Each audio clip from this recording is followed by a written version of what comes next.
Hello बच्चों, आप सभी को फिजिक्स एकेडमी में बहुत बहुत स्वागत है। आज हम लोग नया चीज सीखने वाले हैं, मोल कंसेप्ट का आसान ट्रिक।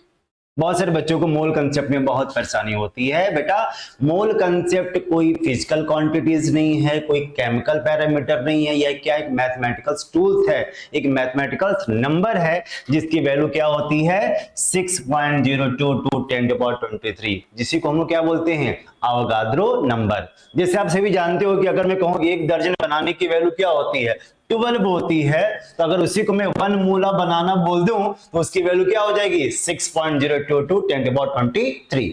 अगर हम इसको मास के टर्म में, नंबर ऑफ पार्टिकल्स के टर्म में और वॉल्यूम के टर्म में अगर मोल कंसेप्ट का यूज करूं तो इसके बहुत सारे छोटे छोटे फार्मूले बनाए जाते हैं। जैसे मास के टर्म में मोल का फार्मूला होता है मास upon molar mass, number of particle के टर्म में मोल का फार्मूला क्या होता है number of particle upon Avogadro number, and volume के टर्म में मोल का फार्मूला क्या होता है given volume upon molar volume, और मोलर वॉल्यूम की वैल्यू 22.4 लीटर होता है।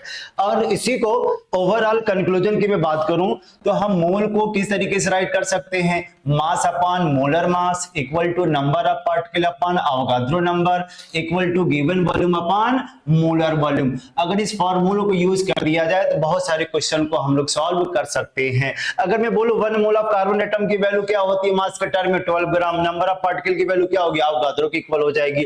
अगर 1 mole of carbon dioxide gas हो तो मास की वैल्यू क्या हो जाएगी 44 ग्राम और वॉल्यूम की वैल्यू क्या हो जाएगी 22.4 litre of carbon dioxide gas. Last में अगर मैं बोलूं 1 मोल ऑफ कार्बन डाइऑक्साइड तो इसको हम NaCO2 लिख सकते हैं। Na कार्बन एटम, क्योंकि एक ही कार्बन एटम है। कितने ऑक्सीजन एटम है 2, तो 2 Na ऑक्सीजन एटम हो जाएंगे। अगर हम टोटल एटम की बात करें तो कार्बन डाइऑक्साइड में टोटल एटम कितने हैं 3 एटम है, तो हमारी वैल्यू क्या हो जाएगी अन्य टोटल एटम। और कितने मॉलिक्यूल हैं तो कार्बन डाइऑक्साइड में एक ही तो ऑक्सीजन का मॉलिक्यूल है, तो इसकी वैल्यू क्या हो जाएगी NaO2 मॉलिक्यूल्स। एंड लास्ट में अगर मैं बोल दिया 5 मोल ऑफ हाइड्रोजन, इसका मतलब क्या हुआ 5 Na हाइड्रोजन मॉलिक्यूल। और कितने एटम होंगे तो इस मॉलिक्यूल में 2 एटम है, हम लोग क्या करेंगे 2 से मल्टीप्लाई कर लेंगे। तो आई थिंक आप सभी को समझ में आया होगा।